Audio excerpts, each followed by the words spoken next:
Hello and welcome. I am Exit Light, and this is my channel. Today is the fourth chapter in the series Tabitha. It is also the final chapter. If you would like to start at the beginning, in the right-hand corner of your screen is a link to Giggle.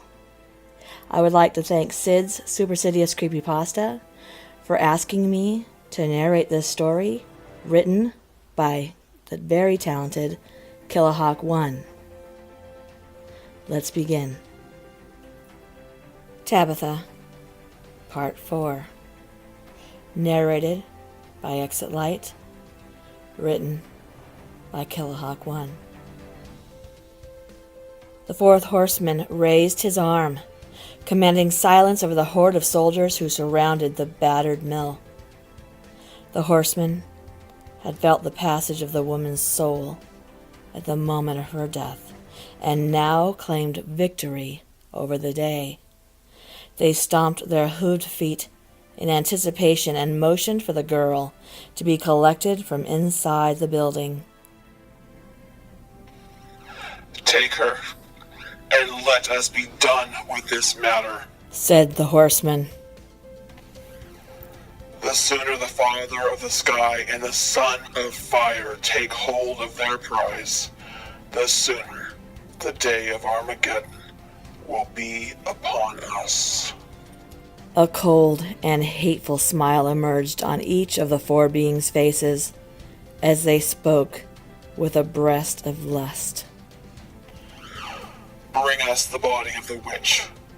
Opportunity may still linger in our favor, for if warmth remains within the flesh, her soul is still within our grasp.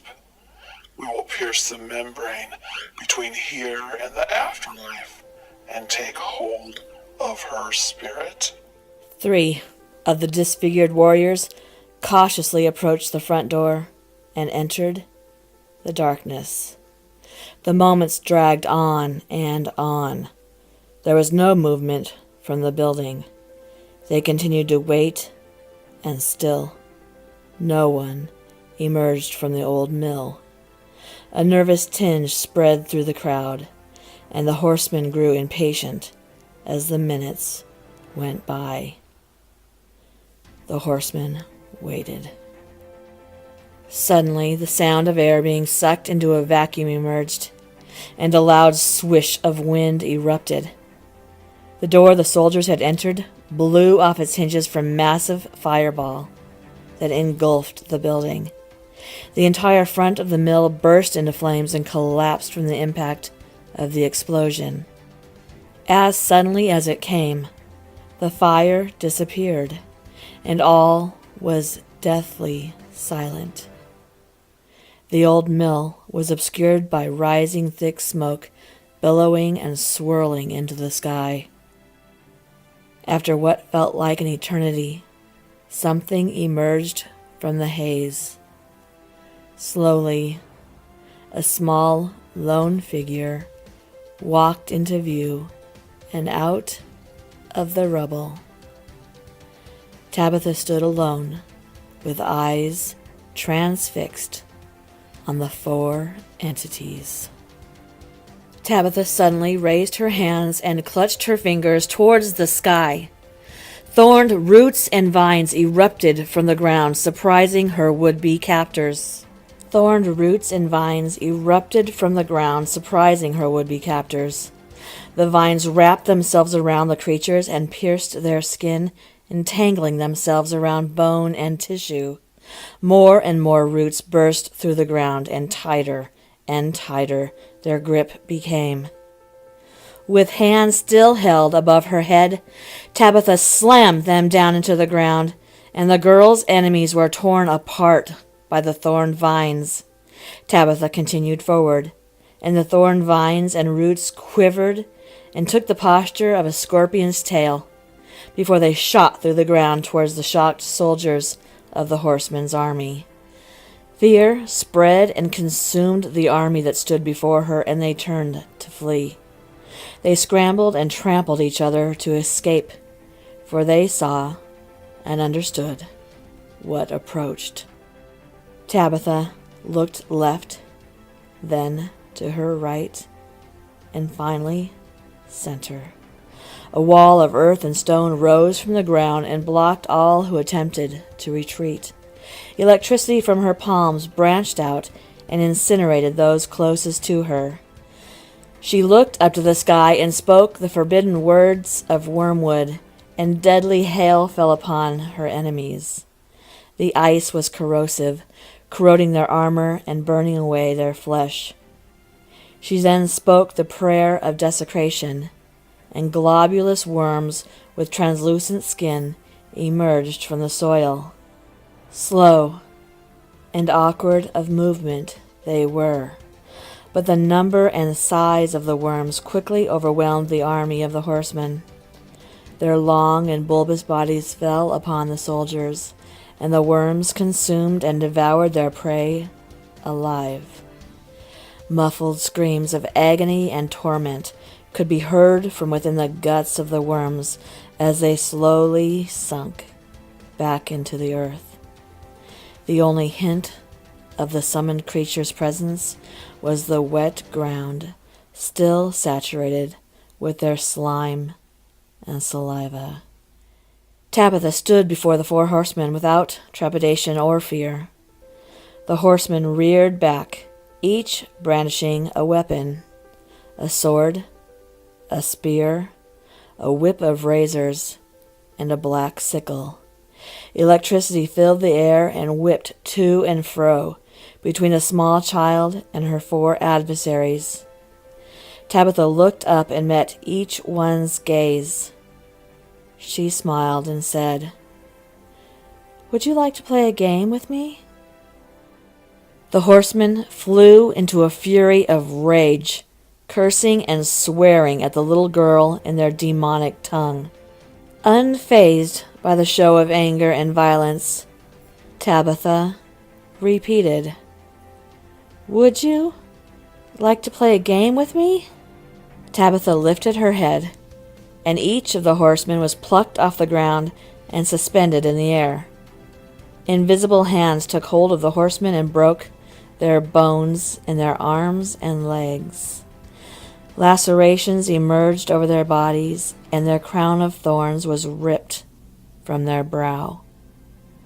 The 4 beings remained restrained for a moment, as Tabitha encircled them and admired her work.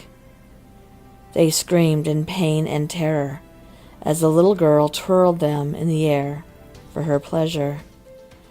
She skipped underneath a shower of blood falling from their fresh wounds as if it were a springtime rain.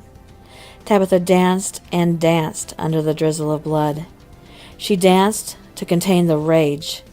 She danced to hide from the sorrow of loss. She danced until she could no longer dance. Tabitha stopped and closed her eyes and screamed into the night sky. Her voice crossed the land for miles and miles, shattering rocks and splintering trees.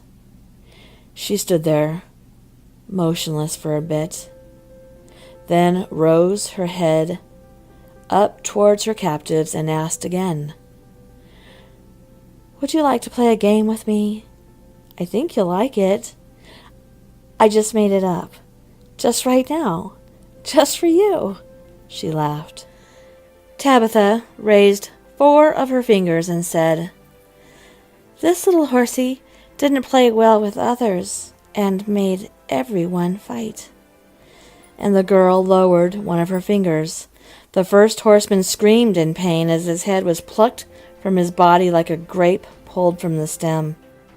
"This little horsey coughed and made everyone sick." She lowered her 2nd finger. The 2nd horseman opened his mouth wide to scream. The flesh on his face stretched further and further until it rolled back on itself, over his head and down his neck.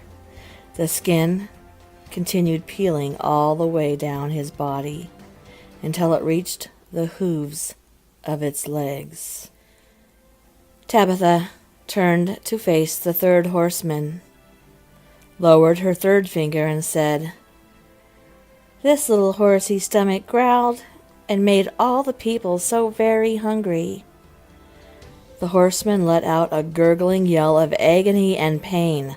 Blood and intestines shot high into the sky as the horseman's stomach violently exploded.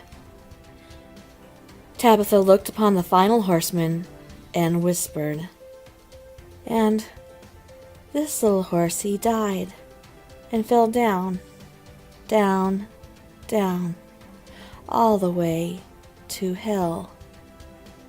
She lowered her last finger, and each of the horseman's arms and legs was pulled from its body. The head of the horseman twisted slowly around, and the snaps of its spine elicited screams of pain from the once mighty being. The body parts separated and tore free from the bloodied torso and were tossed away like one would discard rubbish and trash.